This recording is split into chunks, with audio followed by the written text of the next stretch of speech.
ba diaspora mbote na bandeko bazolanda biso na Nord Kivu na Sud Kivu ba congolais bisika nyonso bokoki ko se retrouver en tout cas toujours mis na isengo toya to solo na bino lisusu sur les actualités politiques ya République démocratique du Congo nayebi ke na ye moi mokie na retard vraiment retard eza ya makasi parce que tobandaka toujours émission na biso soit 17h soit 16h mais to dépassé déjà 18h35 donc nous sommes là pour parler des actualités politiques à la République démocratique du Congo. Donc, Mbote, Namoni Exaucé Mbote, Olivier, Owen Bokazanga Kate, Nzongani, Zozo, Mbote na bino nyoso ba Congolais. En tout cas, Mbote, Nabike, Bo, Lekisaki, Mobu Nabino, Molamu. Donc, nous sommes là pour parler des actualités à la République démocratique du Congo. Awa, wana obete la bino masolo. Nakobetali solo ya maimazali kole Canada et je vais vous parler sur la situation sécuritaire. Nalobi na obetela bino li solo ya makambo le Canada parce que ceux qui bolandi même radio Kapi, même RFI, ba uti kolobela makambo za kole Canada na minito yo nyonso eza bloqué. Qu'est-ce qui se passe pendant que les États-Unis haussent les tons? Ba pesaki ultimatum, la dernière date pour les États-Unis d'Amérique, c'est le 13 novembre. C'est la date victoire. Oh, Makamunyo se sengeli. Et si là. La date victoire. Oh, Makamunyo se sengeli. Et si là. Sikoyo. Awa. Na obete la bino masolo. Bo aimer vidéo. Bo commenter. Bo partager. Bandi kolangai. Mukonza mboka azalaki tête à tête na Paul Kagame. Na doa lobby. Na obete la bino. Makamuni neleki. Nakobete la bino pe ba réunion e bandeki kokota o France bandeki déjà ko sala parce que nazolo ba bino William Ruto azolela Museveni azolela Paul Kagame pe aleli Paul Kagame aleli boko yoka bino moko bandeko ba congolais tant on a ebisaka bino que cette fois-ci le Congo a un homme à la tête de ce pays tozui siko mobali na Congo. À la tête de ces pays ici, Tozu Mopali. Et ce qui le président Tshisekedi a scellé ça qui fait. Mais Makambo est comme un niveau et comité. Beaucoup de la réalité à Makambo la minute. Et ça blaguité. Tshisekedi a bloqué tous les systèmes. Ah, on est besoin yoka. Bon aimer vidéo, bon commenter, bon partager. Peuple congolais. Na ebisaka bino mais de fois problème na biso ezalaka na des aspects toza na aspect où eza purement physique et toza na aspect où eza purement spirituel na ebisaka bino ce qui concerne l'aspect spirituel les Congo ezalaki emprisonnier les Congo ezalaki dans une prison spirituelle. On devait premièrement commencer à libérer les Congos sur le plan spirituel pour que ce qui est physique se matérialise. Mboka na biso ba memaki yango musika. Awa sikoyo Congo eza lisusu ndenge ezalaki te. Bandeko pona ke bandeko ba congolais tocho bunda tochi ko bunda poto zonga lisusu liboso na bino boye tochi ko bunda c'était pas facile na éviter c'est la toute pona zo problème il y a reconnexion il y a makasi boy c'est la toute première fois na zo problème il y a reconnexion mais il y a lelo en tout cas Kigali ne voulait pas que na memela bino basango na memeli bino. Surtout que j'ai commencé par ce qui est esprit. Voilà pourquoi Bundisi, mais Dieu merci, Tozongi les sous pour que les Congolais allaient informer de Makambo Zoleka. Hey, Tobundi, c'était pas facile. Bloquaki nyonso, mais Tobundi, na ebité na maye la technique on la joue pipo, Tozonga les sous sur la bino. Topé Sabino ba information donc beaucoup ta lisusu ebele beaucoup ta ebele bo aimer, bo liker, bo partager. Talaka bitumba ndengeza. Bino pe bo commentaka po eza bitumba bozo commenter po na ko affaiblir pe makanisi na bango mabe oyo balukaki wapi ko bebisa oyo ezali bongo émission ba congolais bazo zela ba yebi ke awa nde eza chaîne de référence bisiko wapi bayaka ko épuiser bayaka ko puiser ba information ya makambo etali bongo République démocratique du Congo. Donc ndenge tolobaki tozobetali solo awa masolo eza ya grave. Nyonso eza bloqué na doa. Nyonso eza bloqué na doa. Na lobi na mino obetela mino li solo président Tshisekedi bakutani lisusu na Paul Kagame. Tête à tête na Paul Kagame.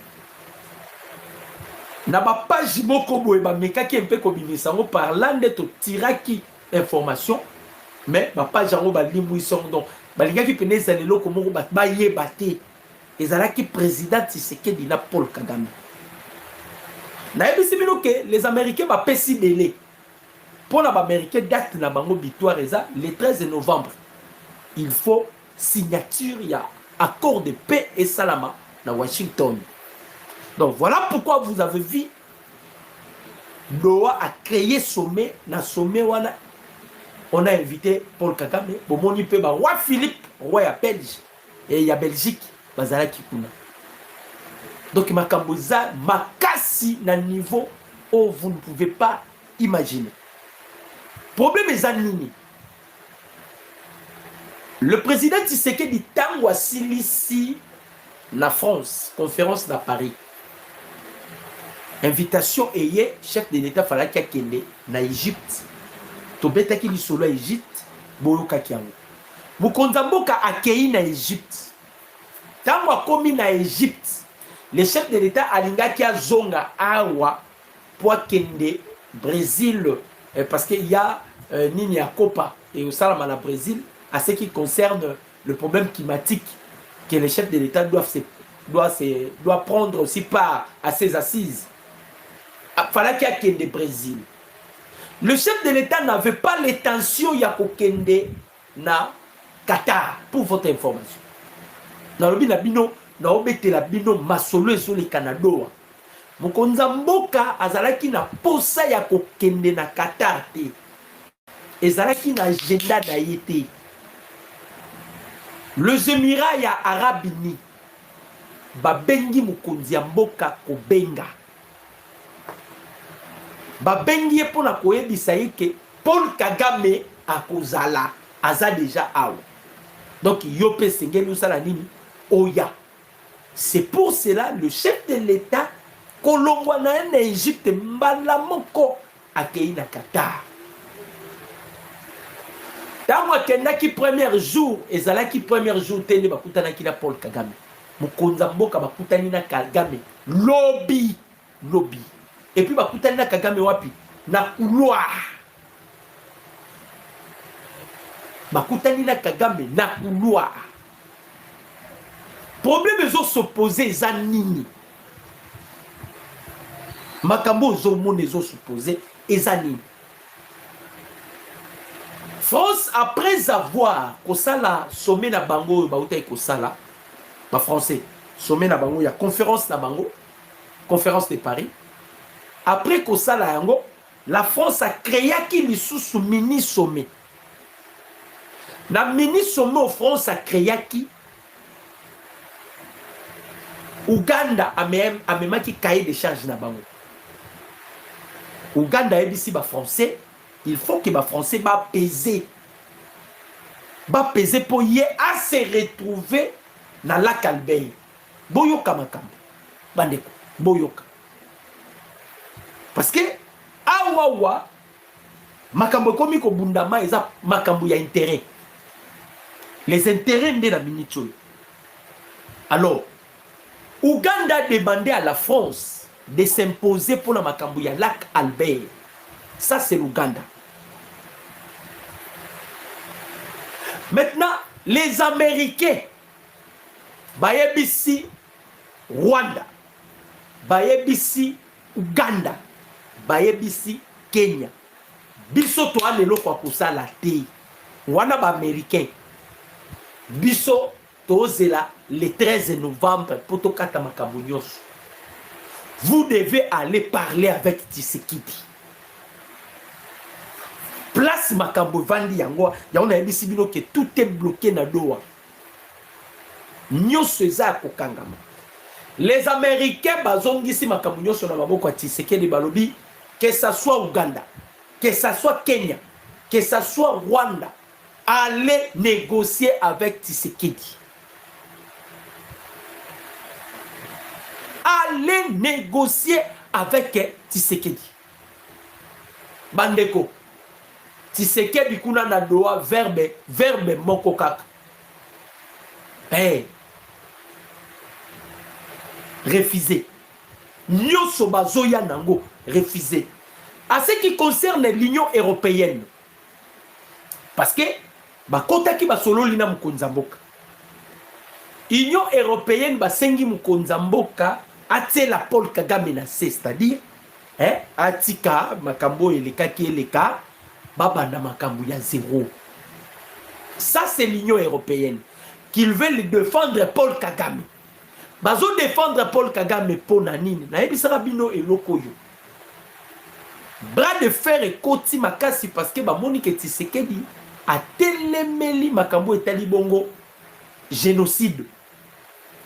Ba crime ba biloko nyonso ba commettra ki etika la impunité ba commanditaire ya ba crime ba commanditaire ya makambo nyonso ba sali makambo il faut bazala poursuivable. Lokola déjà Union européenne comment qui plaider pour na Paul Kagame.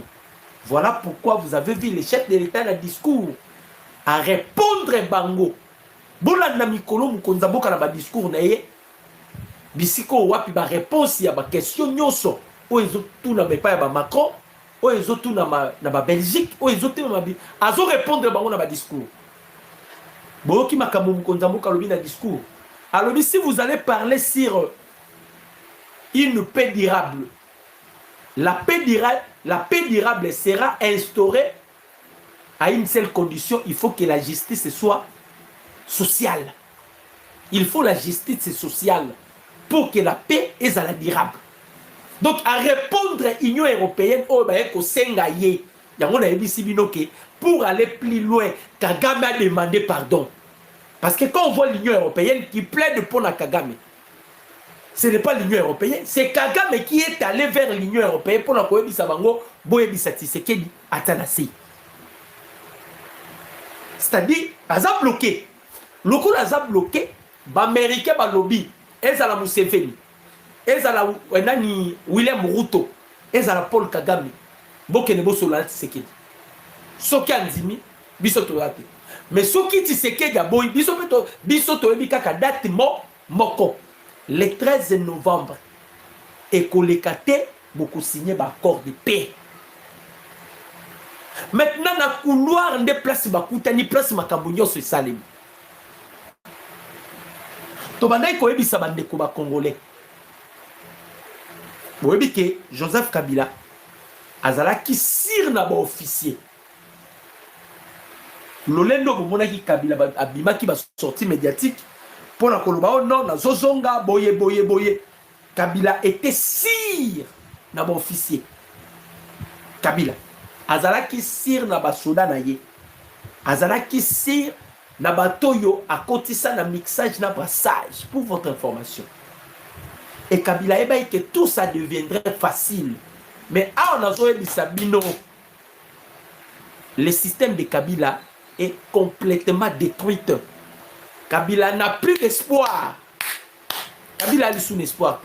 Système nyonso ya Kabila est complètement détruit. Tous autres qui alerté bas Congo, précisément Mwanda, précisément Boma, on nous informe qu'il y a des œuvres qui se passent na Boma, na Mwanda, où ils ont causé par mixage na brassage. Tant on a besoin de comprendre. Il y a des œuvres qui se fait là-bas causées par mixage na brassage. C'est-à-dire, il y a encore d'autres Rwandais qui sont de l'autre côté là-bas. bazoko sabiso mupanzi ya est ya République. Ils peuvent nous attaquer aussi na niveau ya Bakongo. To sengi ba kondina biso bokende na bakitona baka militaire oyo so boye bezalaka na Bakongo, bo sala ba expertise, bo vérifier, boye bazala ba chaîne ya commandement soki eza banani. Ndenge toyebisaka bino toutefois to na dernier virage. Tango ba français ba osenga Tshisekedi atia na se. C'est-à-dire atika makambo ba poursuite judiciaire parce que mokonzi mboka si alobaka bato nyonso basali mabe na mboka nanga ba o mériter bakanga bango. Alors pression eleki sikoyo awa eza makambo ya pression. Les États-Unis azotia pression na France. France azotia pression epai ya mokonzi mboka. Les États-Unis azotia pression na France pour la nini. Les Américains savent bien que ba français ba oluka intérêt na bango na 3 pays wana on atangeli bino. Uganda, Uganda, Kenya, na Rwanda. Selon Donald Trump alingi lisusu makambo etali minéré eleka na ba individuité. Makambo etali minéré etalama ba état na ba état. Oh, soki makambo etali minéré komi makambo ya ba état na ba état. COP na ba multinationaux nyonso ekufi. Or, les multinationaux vivent avec des COP.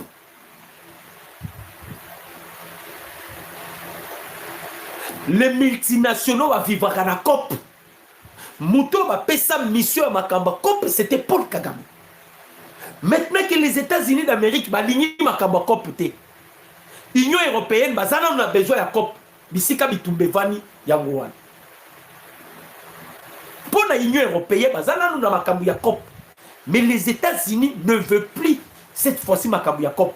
Les États-Unis balingi étande et bandako traiter makambu étali minéré. Ce qui va été bandiko traiter makambu étali minéré et qu'on réduire bateau ya makambu ebele. Babiloko yo ba terroriste bazo sala et qu'on réduire donc makambu tellement ebele.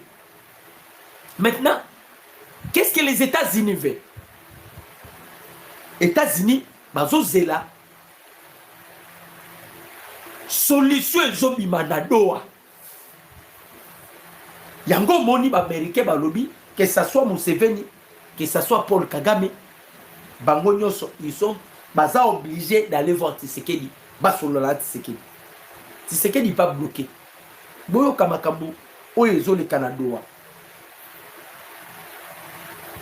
To aimer vidéo, to commenter, to partager, bien que bato déjà babundi si biso pour la makambo itali bongo interaction, mais quand même to pesa kaka information, ba congolais bazala informé. Boyo kama kabozo le Canada wa bandeko ba congolais. Ils assoment. Nini zo le Canada wa. C'est ça. Balobi boye. Nalobela bino à ce qui concerne les 3 points on a ebisa ki na énuméré ki bino les 3 points essentiels. On a lobaki na bino. Processus de paix entre la République démocratique du Congo et les M23. Le pourparlers de Doha entre les gouvernements congolais et les mouvements AFC/M23 tournent au ralenti. Selon RFI, aucune avancée concrète n'a été notée depuis les débuts de la semaine. Malgré les efforts soutenus du Qatar, pays hôte et médiateur, nous allons signer, oui. Mais signer quoi? Confie un délégué interrogé par RFI, illustrant la confusion et la méfiance qui entourent le processus. Sur le terrain, les M23 continuent d'agir en territoire congolais, en renforçant son administration parallèle, allant jusqu'à annoncer les résultats des tests de recrutement de magistrats dans des zones qu'ils contrôlent, un geste que Kinshasa juge provocateur et contraire à la logique de la restauration de l'autorité de l'État. Malgré cette impasse, les contacts ne sont que remous. Le MIR du Qatar a récemment échangé avec le dirigeant africain William Ruto, président Tshisekedi, Paul Kagame et une délégation à Ouganda pour tenter de relancer le processus. Du côté des États-Unis d'Amérique, la médiation pousse à une conclusion avant la fin novembre, estimant que tout progrès régional, notamment un accord économique entre Kinshasa et Kigali, dépend d'un accord politique clair avec le M23 na Doha. Bande Koba Congolais. Bande Koba Congolais. Kagame bakutani na Mukonzi Mboka. Président Félix. Paul Kagame, il accepte. Il accepte. Retrait na bango. Mais il veut aussi des garanties. Garantie ni to pesa Kagame. Garantie ni to pesa Kagame. Kagame a peur. Dans le bagi na bino ba rébellion bozomona sont des entreprises. Et ça entreprises moko éveillent sur les intérêts de la communauté internationale. Mais une fois Kagame a retiré ba R2, a retiré ba M23 pour ça batunaye roi belge ici à Lobaki, les M23 doivent passer par le cantonnement. Maintenant, lui selon lui, il a payé. C'est comme s'il va être perdant. Or déjà Mokonzi Mboka zobeta c'était par rapport à la proposition au français ba yeli Mokonzi Mboka. Atana se baba na makambo nyonso, baba ndela makambo nyonso. Mais selon Mokonzi Mboka zomona que c'est comme si tu retravaillais la perte. Parce que tozo bunda pour que ba commanditaire ya crime base à la poursuivi non. Ba commanditaire ya crime base à la poursuivi. États-Unis kuna zatei. États-Unis et ici bango binonyoso vous devez aller parler avec Tshisekedi. Binonyoso faut bokende bosolane na Tshisekedi. L'Union européenne cherche maintenant ya ko convaincre ya ko convaincre sikoyo nani Mokonzi Mboka Tsanase. Et le président Tshisekedi a refusé catégoriquement la initiative au bayela qui est pour bayebisa Mokonzi Mboka ke oh non makambo ya Kagame soki moye ezali Mokonzi Mboka boyebi nanu bande kokima ba okima makambo ya génocide. Maintenant ils veulent à tout prix ba blanchir Kagame. Pourquoi bazoluka ba blanchir Kagame? Baza conscient bangonde batinda Kagame na makambo nyoso Kagame azosala na est. Selon Kagame a revendiqué pas yaba américain salaire na ye. Kagame a revendiqué salaire na ye pas américain. Récompense na le salaire. Veuillez m'excuser la terme. Kagame a revendiqué récompense na ye et pas yaba américain. Les Américains m'a promis que Kagame nini. Parce que Kagame a commis qu'on plaide. A commis prêt, ça a déjà affaibli. Tshisekedi catégorique à Boyignoso. L'Américain peut si ici. Donc, ici, c'est pas Tshisekedi. Toi, l'issue n'a besoin de pillage. Toi, l'issue n'a besoin de santé. Toi, n'a besoin de paix. D'ailleurs, Tshisekedi lui-même a dit déjà que Ayaki n'a pouvoir pour comme seigneur de guerre. Non.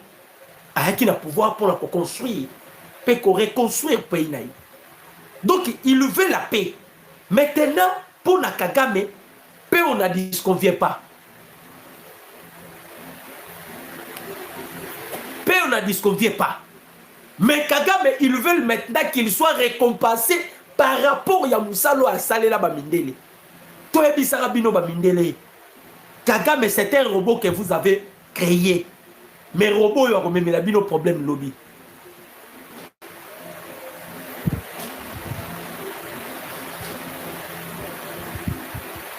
Azalaki robot bo créaki. Moni robot bo créaki makama memeli bino. To banayi ko yebisa bango Kagame za robot. Kagame za robot. Kagame ils veulent maintenant que ba récompenser ye na musala saela ba mindele musala saela ba mindele zanini na betaka lisolo bien Museveni ndazwa Kagame amema epai ya américain Museveni Kagame ndenga zawana père spirituel na ese kakuta Museveni pona Kagame zalaki nini liti ya Kagame za liti ya mabele Kagame bana mabele te récompense ba américain ba prometaki Kagame ezalaki ba pesa ye mabele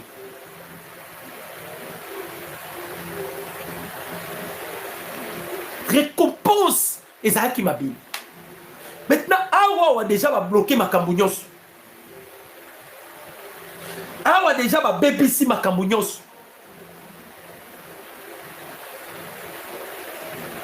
Les Américains disent que ça soit Museveni, que ça soit William Ruto, que ça soit Kagame, vous devez aller voir Tshisekedi.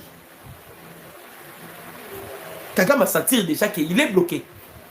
Partout il va passer, rien ne sera facile. Maintenant, Kagame se pose la question. Récompense na ye o asaela ki mindele eza wapi. Oya ye conception récompense ba pesa ye ki ata binomoko. Ata binomoko. Mabele o Tshisekedi azo bunda lobi bo matabo kita rien ne sera et loko morote et kozala ota pourcentage à kilomètre ota nini bakozwa eloko te. Quand on va forcer ba ye vers Mokonzamboka non l'Union européenne ba ye vers Mokonzamboka que Mokonzamboka atanase ils vont trouver solution. Les chefs de l'État Mokonzamboka aebisi bango tout doit passer par la justice. Et loko sikoyo moni mindele ba oki me pati Tshisekedi yango wana. La justice. Pourquoi bazobanga? Justice c'est ce qui kara mukondenge président Tshisekedi na discours à sala ki alobi bozo lobela makambo a paix durable.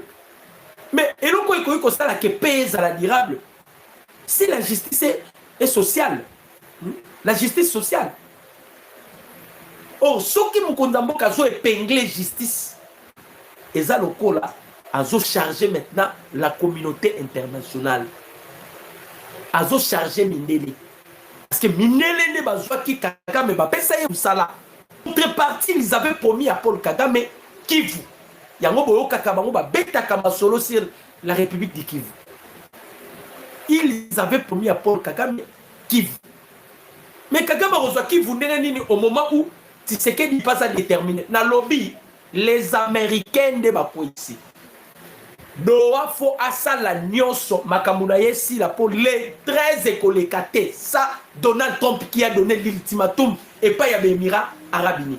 Alors les 13 c'est une date butoir. Moratoire exaté. Moratoire exaté pour cette date. Donc que les Qatar basala effort. Basala effort, bayo kanisa bato pour makambo nyonso ezala na kimia.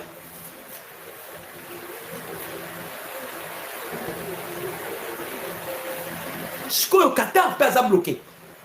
Tu sais que c'est bon cédé. Eh. Aboyi ko cédé proposition ba français yango na yebisi bino ke pour aller plus loin Kagame, on les a signé pardon. Il est déjà affaibli. Tant que vous avez l'Union européenne, bah yeba o senga balobi que non. Il faut Tshisekedi Atsanase. Hein? Boyoka, Tshisekedi Atsanase. Le président Tshisekedi a boyi. À lobby, on peut négocier. Moi aussi, j'ai besoin de la paix. Mais que les commanditeurs, il y a une atrocité dans l'Est et la République démocratique du Congo. Justice, c'est ça la moussala. Et l'autre, comme les Français, boyi. Pour les Français, ils ont payé. Kagame Kangami. Kagame a cité Bakombo là-bas. Nadoa kuna masolo akabilezate. Je vous ai toujours dit bande kolangai. Ba plan nyoso ya Kabila. Teni un échec. en échec.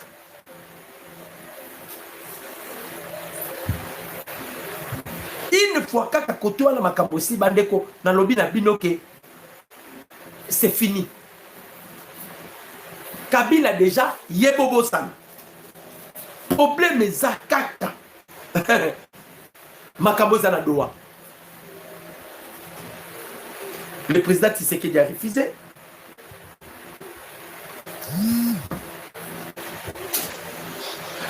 Tension sur tension na Rwanda.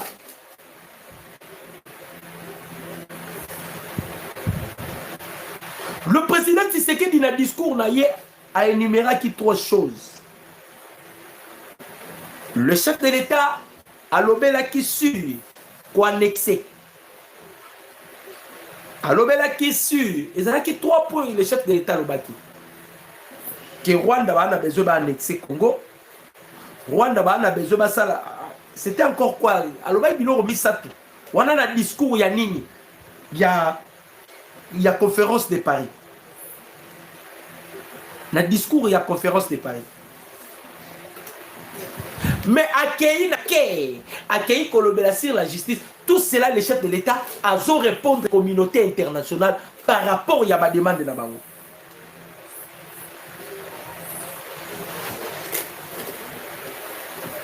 Par rapport à la demande de Bazoya, ils ont plaidé pour Paul Kagame. Le chef de l'État, il est catégorique. Il est catégorique. De plus en plus, Est de la République démocratique du Congo, de plus en plus de combats du M23, pardon, de plus en plus de combattants du M23 se rendent au Wazalendo. Le vérité éclatant, enfin au grand jour, de nombreux combattants du M23 abandonnent la rébellion et se rendent au Wazalendo. Après avoir découvert les mensonges, les injustices et la discrimination ethnique à l'intérieur du mouvement.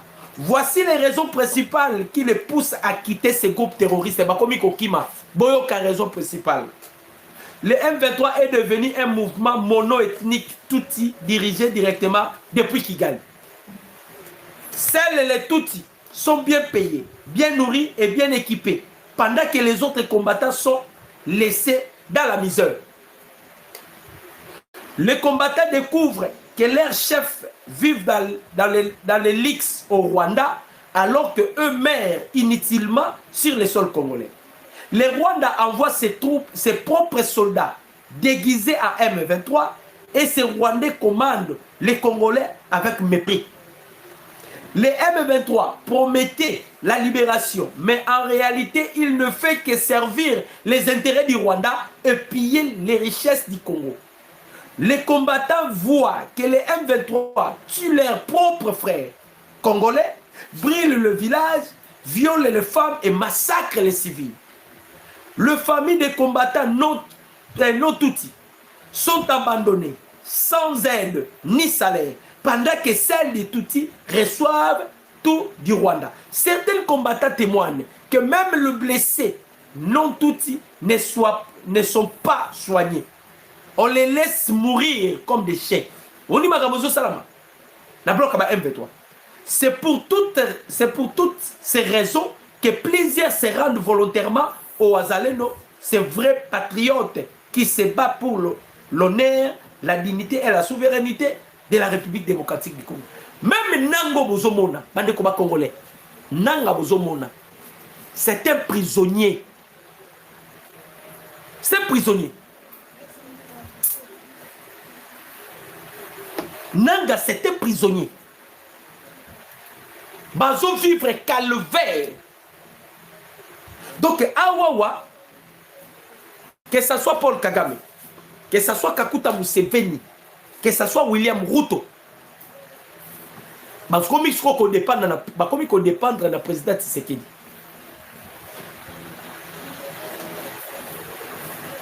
Comme il faut dépendre de la Mokondiaboka. Parce que le président Tshisekedi, soit il dit oui, soit il dit non. Ndenge pe ba américain lisusu bazui bazongisi makambo nyonso na maboko ya mokonzi ya mboka.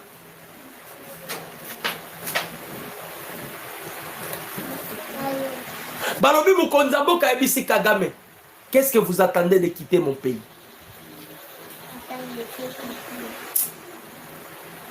Qu'est-ce que vous attendez pour Obimambo Kananga? En soi, to fundi ye mingi. En soi, to dénoncer ma bena ye mingi. Maintenant, Kagame a okoka lisusu komi bomba te. C'est ça le problème.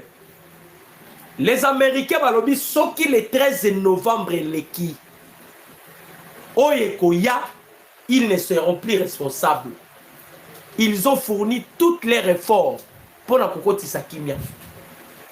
Bale siko na minitio na maboko ya ba Émirats Arabes Unis. Na ba Émirats Arabes Unis pe kuna la Belgique ozaki libanda lobi non na otika la libanda te fona ko taper na G. Je dois maintenant observer. Belgique a côté, Belgique commence directement à exiger le M23. Il faut bâtir Kamanduki. Délégation Moussousa ba M23 au Bazana Doha, Babotoli bango déjà ma passeport. Délégation na bango Moussousa, Babotoli bango ma passeport.